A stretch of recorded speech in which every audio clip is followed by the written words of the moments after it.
Scotty doesn't know that Fiona and me do it in my van every Sunday. She tells him she's in church, but she doesn't go. Still, she's on her knees, and Scotty doesn't know.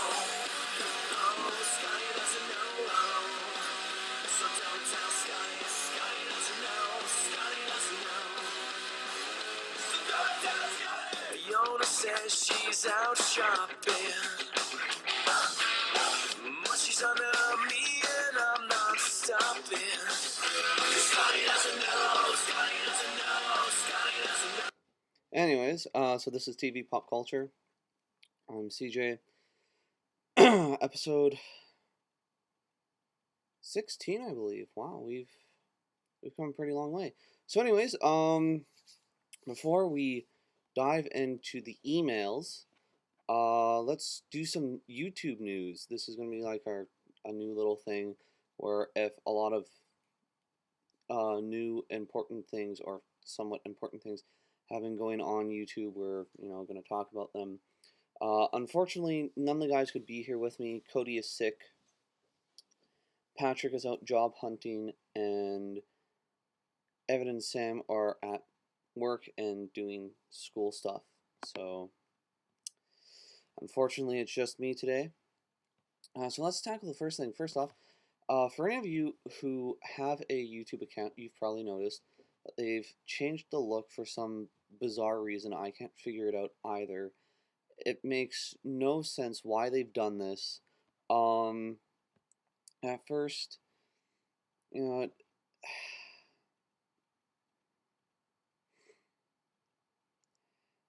is, at first it's very difficult to navigate through everything. They're not really, apparently this is going to be like one of the first things that they change.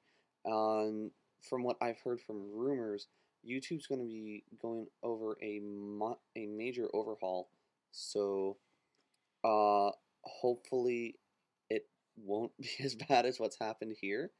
Another thing is that Epic Rap Battles of History has been set to be given a second season. For any of you who has subscribed to Nice Peter, I'm sure you already know all this. But yeah, let's dive into some emails, shall we?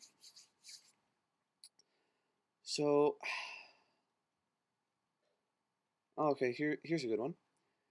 Dear TV Pop Culture, how do you feel about the way certain fandoms have been treated, such as Star Trek, Star Wars, especially with the new trilogy, etc.? Okay, here's the thing. This is what I don't like about the nerd section for pop culture, which is what we mostly focus on, is that because there's now so many of us, and because we've pretty much become mainstream entertainment in North America, aside from anime, but even that's starting to get there. A lot of the people who used to be, the stereotypical nerd, like myself, who got beat up and whatever else, have some of them have started to become real assholes. I don't know if that's the reason why, but in all honesty, we're all here for the fandom. We all love our own things. I like Star Wars, but I love Star Trek, and one of my friends, he hates Star Trek, but he's huge into Star Wars. And yeah, we'll tease each other about it, but we don't mean anything of what we say. It's just our way of like kind of poking fun at each other. So, which that's fine. That's completely different. But there are some people who will like walk up to you and here's a good example. For any of you who've seen the show Glee, they'll like walk up to the Glee Club members, the jocks, and like throw slushies in their face, which I don't know. I guess maybe it's because I've been living in Canada for so long, but yeah, it seems so dumb to me to like walk to someone and throw a slushie in their face.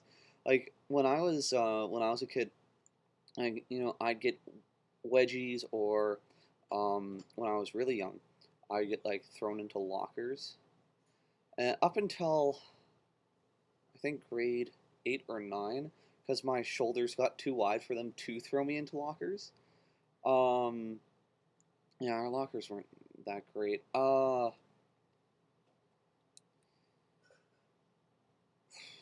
So yeah. In all honesty, I think the people who are doing this just really need to stop. Okay, and oh wow, only 2 emails this week. That's disappointing. Okay, next one is, when do you plan on having the Comic-Con videos up? That's a very good question. Um, one of them should be up either later today or Monday. Um, as for uh, the first one we did with Alchemist Press, or sorry, Alchemical Press, that one probably won't be up for a while. I'm experiencing some problem with the email account that I normally use. The one I have here is made just for you guys to submit, comments, ask questions. Oh, excuse me. That kind of thing.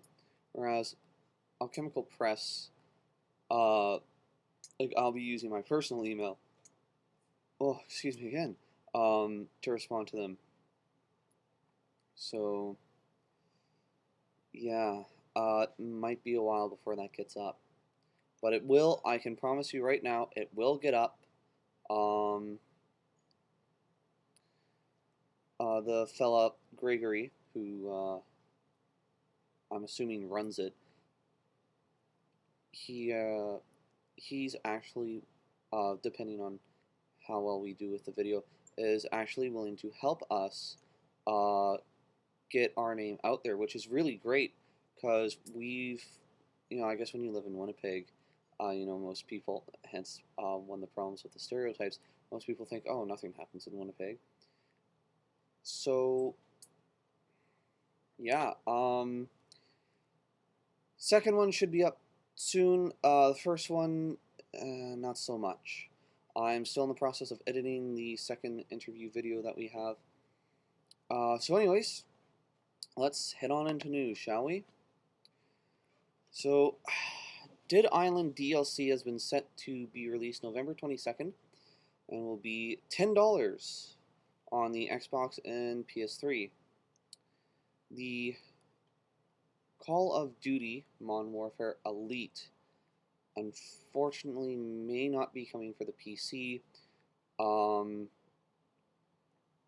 The producers said, and quote, "We are working on a complete new in-depth system to help players get the most of their experience on the computer version of this game." So, in other words, you guys have probably been screwed over.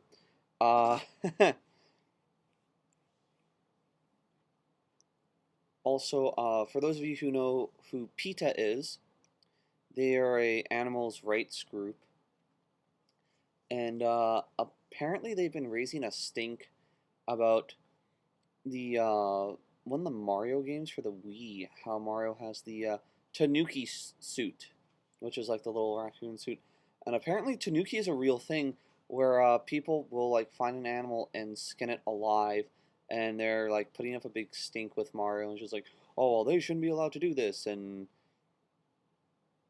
to me it's more of, why are you raising a fuss about this now? Like, this has been around since the 80s. But whatever. Also, Skyrim has Google Maps. Yeah, what I mean by that is someone has found a way to hack the mapping system on Skyrim, and it looks a lot like Google Maps. It's very well detailed, so I think we should just give the hackers a round of applause for being so quick on that. But seriously, stop it, because that's not funny.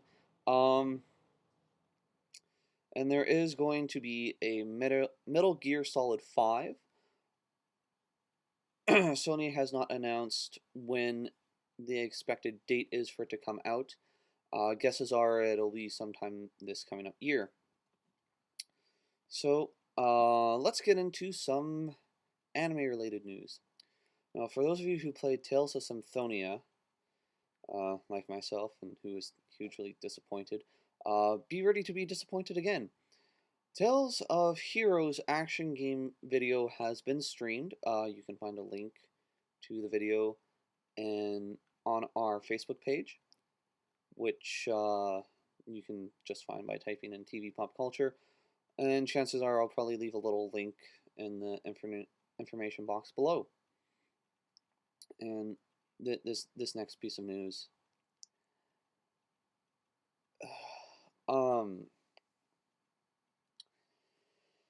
God, this actually hurts a little bit to announce. Hello Kitty PS Vita game is holding up casting calls for voice actors and actresses.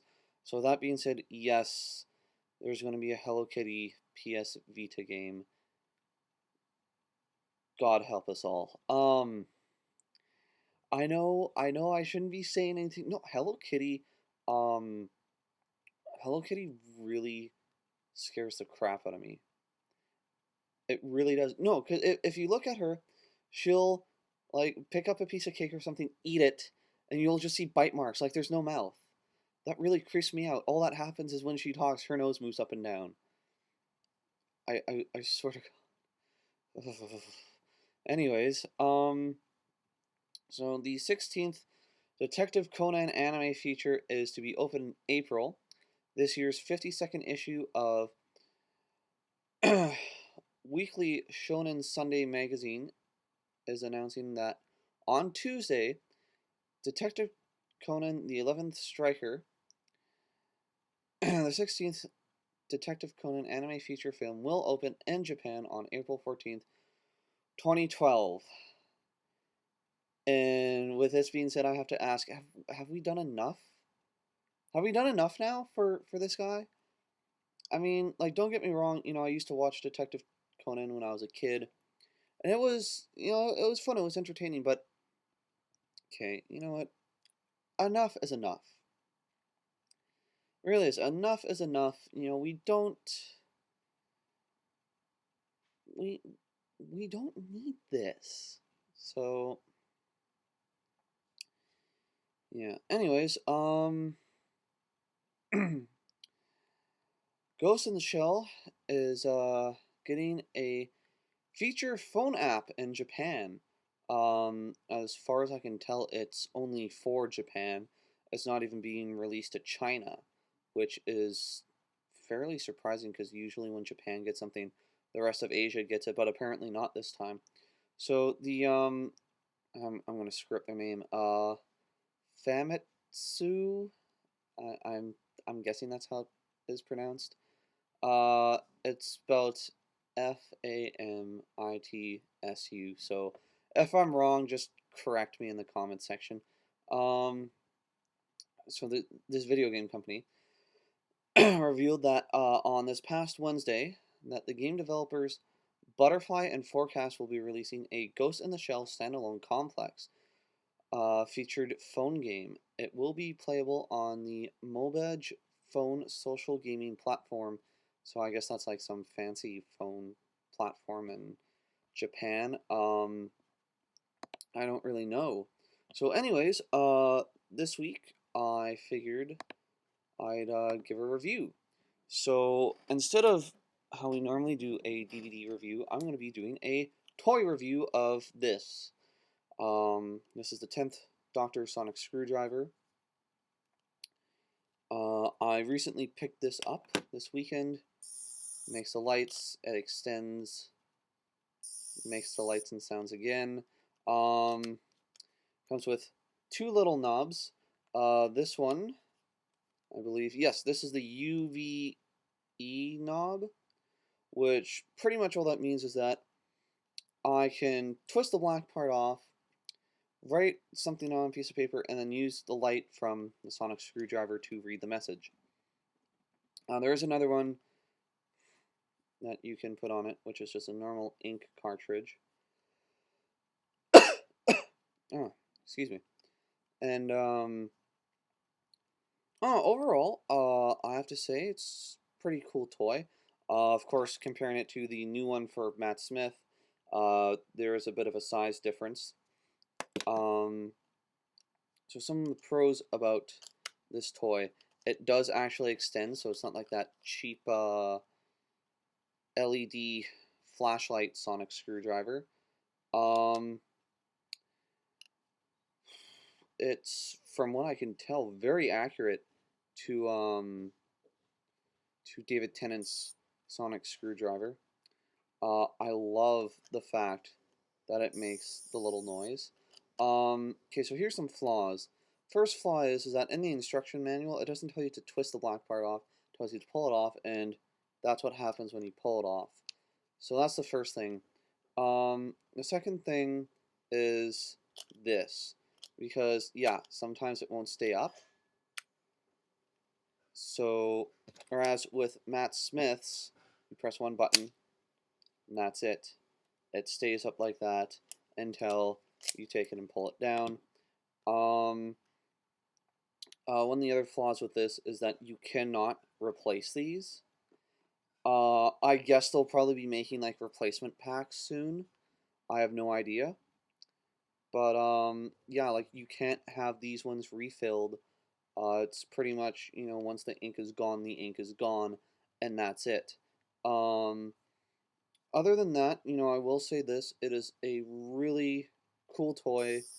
Um, very, very accurate to the show. Makes the sounds. Um, I slightly prefer this one over Matt Smith's, and that's only because when you extend Matt Smith's, this button doesn't work, and you have to press the one on the bottom. So, um, so for this, I'm going to give it. I'm going to do a bit of a different system rating for toy reviews. So for this toy slash prop review, I'm going to give it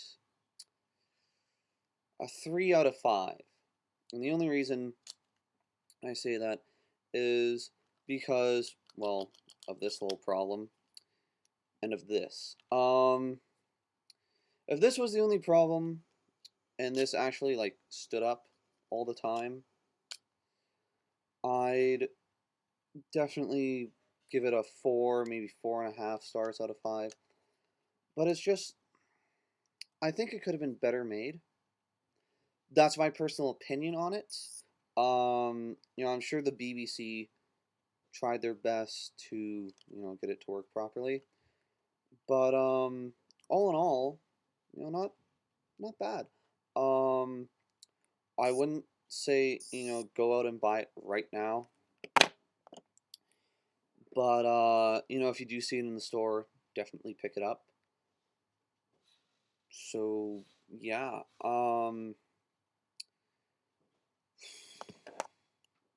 hopefully, I don't know.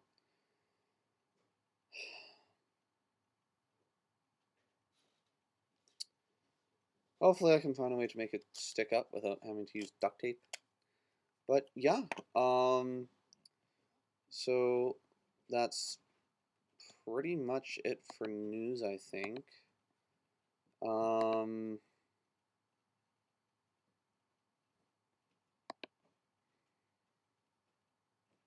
yeah.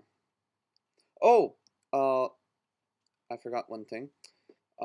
There's going to be an Icon Forums Christmas party on December 11th. I'm sure I probably mentioned this before. It will be at Lord Roberts Community Center, which is 725 Callymore Avenue. So I'm hoping to be going. I'm not sure how possible that'll be with with how my work schedule is. So hopefully I can get there.